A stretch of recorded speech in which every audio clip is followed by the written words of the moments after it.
नमस्कार. रेडिओ विश्वास 90.8 community radio, तुमचं जगणं तुमचा आवाज. श्रोते हो, आज आपल्याकडे आलेले फिजिओ पॉईंटचे डॉक्टर दिशा रानडे आणि डॉक्टर महेश शेणाय. तुमचं दोघांचंही खूप खूप स्वागत आहे रेडिओ विश्वासवर. धन्यवाद. थँक्यू. फिजिओथेरपी म्हटलं तर नक्की काय काय उपचार त्यात होतात? फिजिओथेरपीमध्ये भरपूर सारे उपचार असतात. जसं आता समज आहे की काही लागलं तर त्यानंतरच फिजिओथेरपिस्टकडे जातो, पण नुसतं तसं नसतं. प्रिव्हेंटिव्ह फिजिओथेरपी सुद्धा असते, म्हणजे काही आजार न होण्यासाठी सुद्धा आपण फिजिओथेरपी हा घेऊ शकतो. आणि फिजिओथेरपीमध्ये पण विविध ब्रांचेस आहेत. जसं मेडिसिनमध्ये ब्रांचेस असतात, सिमिलरली फिजिओथेरपीमध्ये पण ब्रांचेस आहेत. मस्क्युलोस्केलेटलचं वेगळं आहे, म्हणजे हाडांचं आणि स्नायूचं वेगळं आहे. स्पोर्ट्स मेडिसिनचं वेगळं ब्रांच आहे. पीडियाट्रिक्सचं वेगळं ब्रांच आहे. कम्युनिटी मेडिसिन म्हणून एक वेगळं ब्रांच आहे. न्यूरोलॉजीचं वेगळं ब्रांच आहे. कार्डिओ रेस्पिरेटरी म्हणून आहे. आणि जिरॅट्रिक्सचं वेगळं ब्रांच आहे. आणि आजकाल तर AI आणि रोबोटिक्स आल्यामुळे त्याच्यामध्ये सुद्धा एक नवीन ब्रांच आता तयार होतोच आहे. तर फिजिओथेरपी हा एक इव्हॉल्विंग प्रोफेशन आहे. क्या बात आहे. घसा दुखत असेल किंवा कान दुखत असेल तर मी ENT स्पेशलिस्टकडे जातो. माझा समजा डोळे दुखत असतील किंवा डोळ्यांचा काही त्रास असेल तर मी आय स्पेशलिस्टकडे जातो. तसं मी फिजिओथेरपिस्टकडे केव्हा जायला पाहिजे? तसं फिजिओथेरपिस्टकडे जेव्हा फॉर एक्झाम्पल आता पॉश्चरमुळे जेव्हा प्रॉब्लेम होतो, जसं मानदुखी, खांदेदुखी, पाठदुखी, कंबरदुखी किंवा मग वयस्कर लोकांमध्ये गुडघे दुखणे, पाय दुखणे, तर त्याच्यासाठी जाऊ शकतो. रिहॅबसाठी पण जाऊ शकतो. स्ट्रोक नंतर जे रिहॅब असतात त्यांच्यासाठी, फिटनेससाठी पण काही जण येतात. तर फिजिओथेरपी मल्टी वेजमध्ये काम करतं.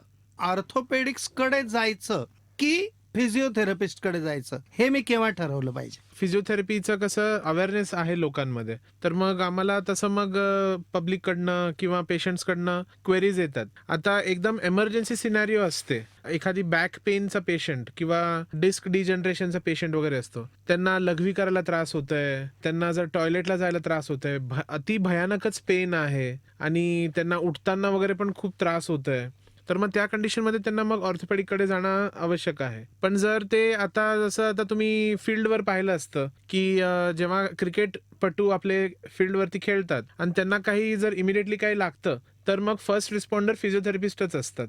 तर मग त्यावेळी असं जे एकदम इनिशियली मॅनेज वगैरे करता येतं, काही कंडिशन्स किंवा कुठल्या कंडिशन्स प्रिव्हेंट करता येतं, म्हणजे बॅक इंजुरी प्रिव्हेंट करता येते, तर त्या ह्याच्यामध्ये वगैरे फिजिओथेरपी कामात येतं. पण एकदमच काही एमर्जन्सी टाइप्स ऑफ सिच्युएशन झाले, जसं शोल्डर डिस्लोकेशन झालंय किंवा फ्रॅक्चर झालेला आहे, ब्लड लॉस आहे, काही खूप जोराचा मार लागलेला आहे, तर त्या परिस्थितीमध्ये मग त्यांना ऑर्थोपेडिक डॉक्टरचीच मदत लागते. पण जर तुम्हाला खूप वेळ बसून मान दुखत असेल आणि खूप वेळ बसून तुमचं बॅक अखडल्यासारखं झालं असेल, तर मग या परिस्थितीमध्ये फिजिओथेरपिस्टच तुम्हाला मदत करू शकतो. मला शोल्डर पेन आहे, तर मी अगोदर ऑर्थोपेडिक्सला दाखवलं पाहिजे की फिजिओथेरपिस्टला? सो अशा कंडिशनमध्ये पहिले जर फिजिओथेरपिस्टकडे गेले तर पहिले ते असेस करतील, ते सगळं बघतील. इफ जर त्यांना वाटतंय की ट्रीटमेंटनी जे काही एक्सरसाइज, इलेक्ट्रोथेरपी, जे काही थेरपीज असतात त्याच्यानी बरं वाटतंय का, इफ जर नाही तर ते सजेस्ट करतात की ऑर्थोपेडिककडे जाऊन या. आणि मग ऑर्थोपेडिक जसं सांगतात की फिजिओकडे पाहिजे का काय पाहिजे, तर तसं असतं ते. सर्वसाधारणपणे काय वाटतं लोकांना की एक व्यायाम करणे म्हणजे फिजिओथेरपी, पण मग व्यायाम करायचा तर त्याच्यासाठी थेरपिस्टकडे जाणं याची काय गरज आहे?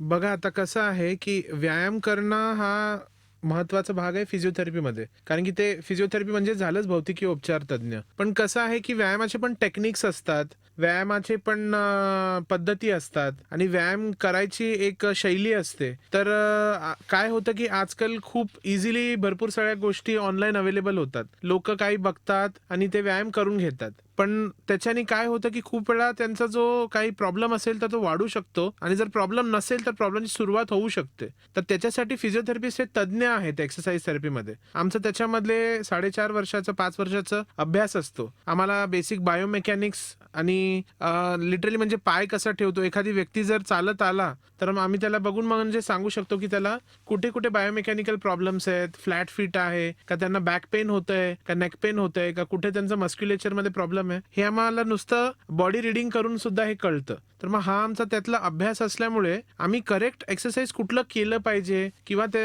एखादी एक्सरसाइज करत असतील तर त्याच्यातलं करेक्ट टेक्निक काय आहे, त्याचं करेक्ट पोस्चर काय आहे, ते आम्ही त्यांना समजू शकतो. तर त्यामुळे एका फिजिओथेरपिस्टकडे येऊन तुम्ही एक्सरसाइज शिकले तर चांगलं असतं.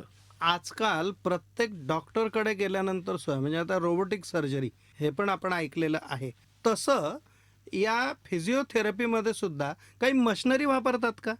हो, बऱ्याच मशिनरी वापरले जातात, जसं की IFT, टेन्स, आता ॲडव्हान्समध्ये जर झालं तर मॅट्रिक्स थेरपी असते, शॉकवेव्ह थेरपी असते, अशा बऱ्याच मशीन्स आहेत, ते वापरले जातात. पण मग या मशिनरीचा उपयोग म्हणजे आता त्या फिजिओथेरपिस्टकडे जाऊनच करावा लागतो की आपण मशिनरी घरी आणून त्याचा काही उपयोग करू शकतो? सो जर तुम्हाला नॉलेज असेल त्या मशीनबद्दल तरच ते वापरणं, काय म्हणतात त्याला, लॉजिक आहे ते वापरण्यात. सो फिजिओथेरपी हे असं आहे की त्याने शिकलेले असतात या ह्याच्यात, की मशीन्स कसे वापरायचे, कुठे वापरायचे, काय कंडिशन्समध्ये ते मशीन वापरली जातात, म्हणून ते फिजिओथेरपीकडे येऊनच वापरायचं ते. ॲक्सिडेंट झाला, दुखाव आहे, त्यावेळेस आपण फिजिओथेरपिस्टकडे जाऊ शकतो का? हो, जाऊ शकतात ना. सो पेन आहे फक्त, तर पेनसाठी फिजिओ हेल्प करतात. पण इफ जर फिजिओथेरपीने ते चेक करून जर त्यांना वाटतंय की पेन हे ट्रीटेबल नाही आहे, तेव्हा ते ऑर्थोपॅडिककडे सजेस्ट करतात. हाड आणि स्नायूंसाठी पण फिजिओथेरपी उपयोगी पडतो का? हो, स्नायूंसाठी पण फिजिओथेरपी असतं ना.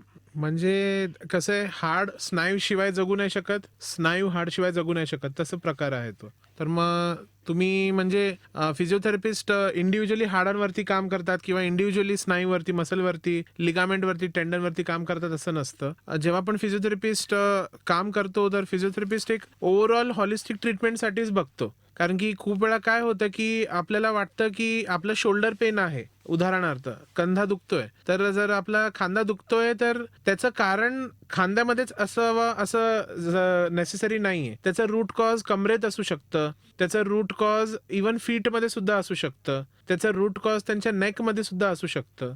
तर मग त्या ओव्हरऑल असेसमेंट प्रमाणे मग आम्ही त्याला ट्रीट करतो. तर त्याच्यामध्ये आम्ही इंडिव्हिज्युअली बघत नाही की हाड आहे का स्नायू आहे, आम्ही ओव्हरऑलच पेशंटला वेलबिईंगसाठी ट्रीट करण्याचा प्रयत्न करतो. हल्ली जे स्पोर्ट्समन्स आहेत म्हणजे आता बऱ्याच वेळेला आपण पूर्वीच्या काळी माझा फॅमिली डॉक्टर म्हणायचो, तर आता स्पोर्ट्समनसाठी त्याचा स्वतःचा फिजिओथेरपिस्ट पण असतो. हे का आवश्यक असतं?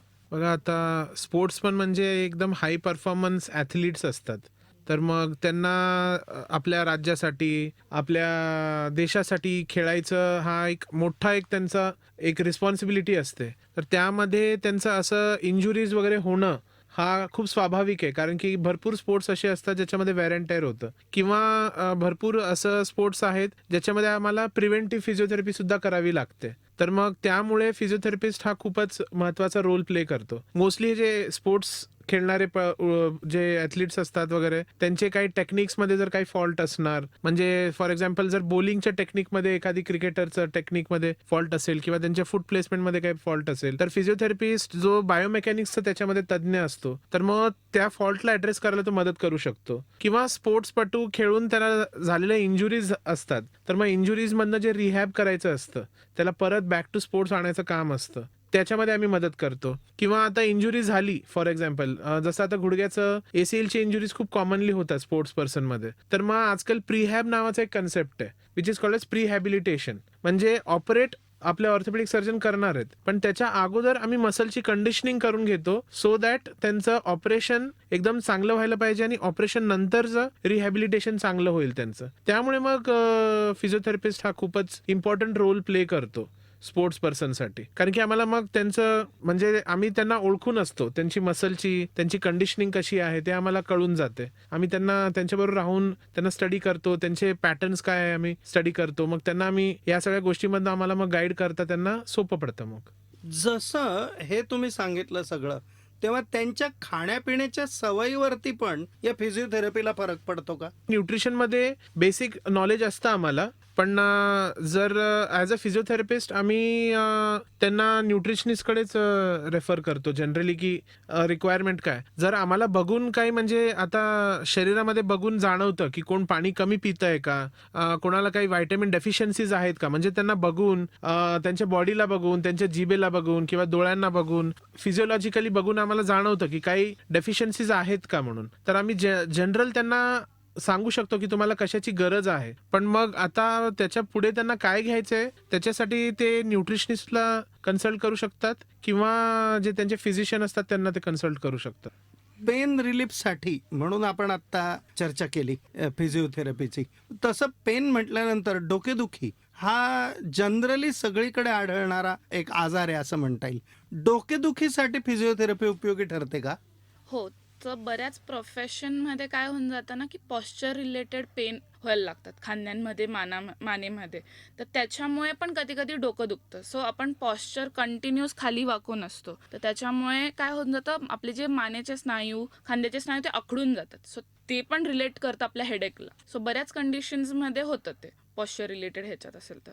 कसं आहे की मायग्रेन खूप आता कॉमन झालंय लोकांमध्ये. आता मायग्रेनचे पण विविध प्रकार असतात. म्हणजे मायग्रेनचा ट्रिगर पॉइंट काय आहे हे महत्वाचं आहे ना. मायग्रेनचा ट्रिगर पॉइंट काय आहे हा महत्वाचा आहे. आता खूप वेळा कसं मायग्रेनचे भरपूर सगळ्या गोष्टीचं प्रीडिस्पोजिशन असतं. जेनेटिक प्रीडिस्पोजिशन आहे, स्ट्रेस आहे, हॉर्मोनल इम्बॅलन्स आहे, विविध अजून प्रकार आहेत. पण खूप वेळा काय होतं, हेडेक जो होतोय तो आजकालच्या आम्ही ऑब्झर्व केले ते मिमिक करतं मायग्रेन सारखं. म्हणजे तो हेडेक आपल्याला वाटतो मायग्रेनचा हेडेक आहे. जर तुम्ही फिजिशियनकडे गेले तर मग ते ज्या डायग्नोस्टिक्स मध्ये बघतात त्यांना वाटतं की ते मायग्रेन आहे. तो मायग्रेन असू पण शकतो. पण खूप वेळा काय होतं की जे आपल्या डोक्याकडचे जे मसल्स आहेत किंवा आपलं जॉचे मसल्स आहेत किंवा आपले मानेचे मसल्स आहेत ते टाईट झाले किंवा त्याच्यामध्ये इम्बॅलन्सेस असले किंवा लोअर बॅकमध्ये सुद्धा काही प्रॉब्लेम असलं, एक बॉडी आपली ना एका चेन सारखी काम करते, त्याला आम्ही कायनेटिक चेन म्हणतो. तर कुठेतरी काहीतरी एक लेगो ब्लॉक मध्ये जसा फॉल्ट असतो, एखादी प्रॉपर अलाइनमेंट नसलं तर त्यामध्ये जर काही इश्यू असेल तर त्यामुळे सुद्धा मानेचा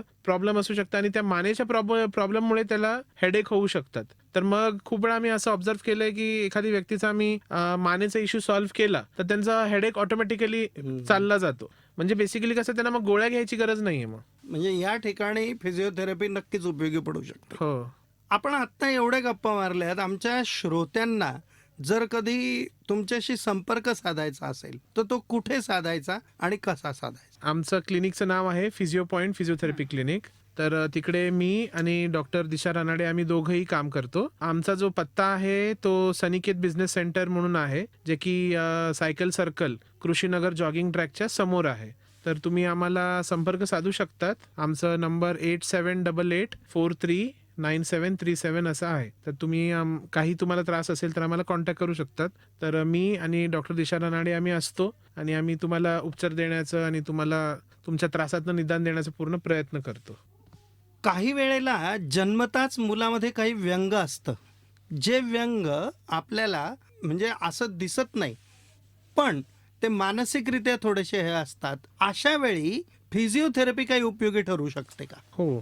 तर कसं असतं, पीडियाट्रिक फिजिओथेरपी हा खूपच महत्त्वाचा रोल प्ले करतो. कारण की काही स्पेशली एबल्ड जी मुलं असतात, ज्याला आपण डाऊन सिंड्रोमची मुलं असतात, सेरिब्रल पॅल्सी असते, काही लोकांना रेअर मस्क्युलर डिसऑर्डर्स होतात, ड्युशेन्स मस्क्युलर डिस्ट्रॉफी म्हणतो, मस्क्युलर डिस्ट्रॉफी टाईपचे. त्याचे खूपच फेमस उदाहरण म्हणजे स्टीफन हॉकिंग होते, जे खूप मोठे सायंटिस्ट होते. तर लहानपणी फिजिओथेरपी खूप आवश्यक असतं ॲक्टिव्ह ठेवण्यासाठी किंवा त्यांना त्यांच्या लाईफमध्ये इंडिपेंडेंट करण्यामध्ये खूप जास्त महत्त्वाचा रोल एक फिजिओथेरपिस्ट प्ले करतो. हे आपण लहान मुलांसाठी म्हटलं, पण हीच अवस्था बऱ्याच वेळेला कुठलाही आजार नसलेल्या पण वयोवृद्ध लोकांमध्ये पण असते. तिथे फिजिओथेरपी काय आजूबाजूलाच बघितलं आपल्या, तर बऱ्याच वयस्कर ह्यांना सांगतात की आता एक्सरसाइज करू नका, कामं करू नका, थोडा आराम करा कारण तुमचं एज आहे. पण अशा ह्याच्यात काय होऊन जातं की त्यांचं जे फंक्शन्स असतात मसल्सचं किंवा ते सगळं कमी होऊन जातं आणि त्याच्याने अजून बॉडीमध्ये स्टिफनेस जास्त म्हणजे वाढतो. बऱ्याच वेळा व्हीलचेअरवरती न्यावं लागतं. हां,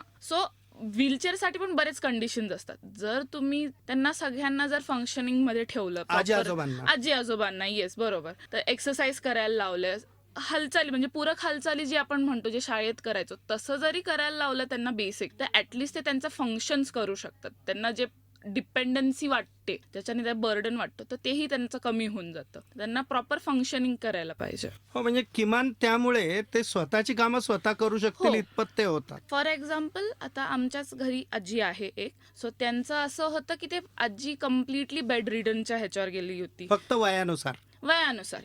वयानुसार तर बेड रिडनवर गेली होती. 85 इयर्स आहे आजींचा एज.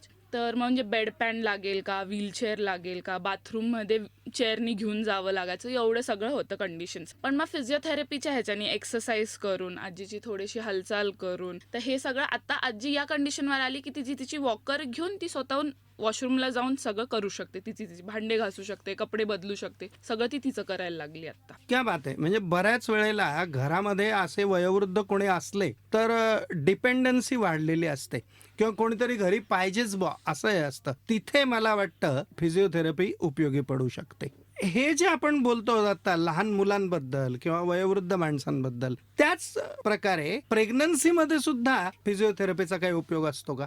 हो, प्रेग्नन्सीमध्ये पण असतो. सो बाळाला आणि आईला आपण एक सेफ एन्व्हायरमेंट रेडी करतो. सो बाळासाठी एक सेफ एन्व्हायरमेंट की त्यांनी तिथे हेल्दी राहायला पाहिजे, आणि आईसाठी एक सेफ हेल्दी बॉडी जिथून ते बाळ तिचं जन्माला घालता येईल. हा जो डिपार्टमेंट आहे ह्याच्यामध्ये सुद्धा फिजिओथेरपिस्टचा रोल खूप असतो. इम्पॉर्टंट रोल असतो. अँटीनेटल, प्रीनेटल असतं, पोस्टनेटल सुद्धा फिजिओथेरपी असतो.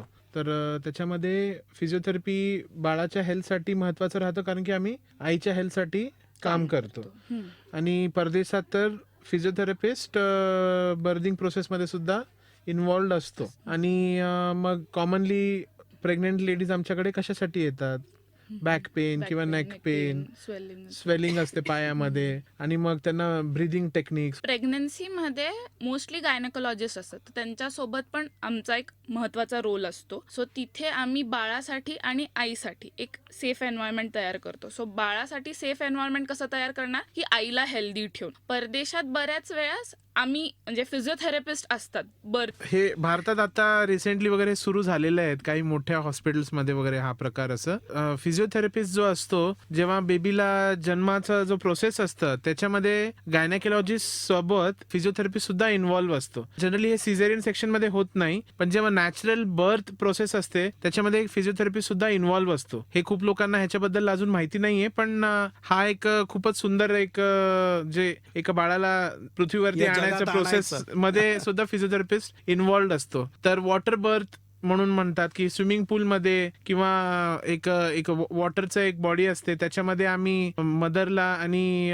गायनेकोलॉजिस्ट आणि दुसरे जे मेडिकल फ्रॅटर्निटी असतात ते असतात, त्यांच्याबरोबर बेबीला जन्माला आणायचं ह्याच्यामध्ये सुद्धा फिजिओथेरपिस्ट मदत करतो. क्या बात आहे. थोडक्यात आपण मला असं सांगता येईल की बाळाच्या जन्मापासून ते अगदी वयोवृद्ध व्यक्तीपर्यंत सुद्धा फिजिओथेरपिस्ट हा प्रत्येक वेळेस कामाला येत असतो. आपण स्पोर्ट्समनच्या वेळेस तर बघितलं, आणि अनेक इंजुरीज झाल्यानंतर सुद्धा हा फिजिओथेरपिस्ट आपल्याला कामी येत असतो. खूपच छान, खूप छान माहिती तुम्ही आमच्या श्रोत्यांना दिलीत. आज तुम्ही इथे आलात आणि आमच्या श्रोत्यांशी गप्पा मारल्यात.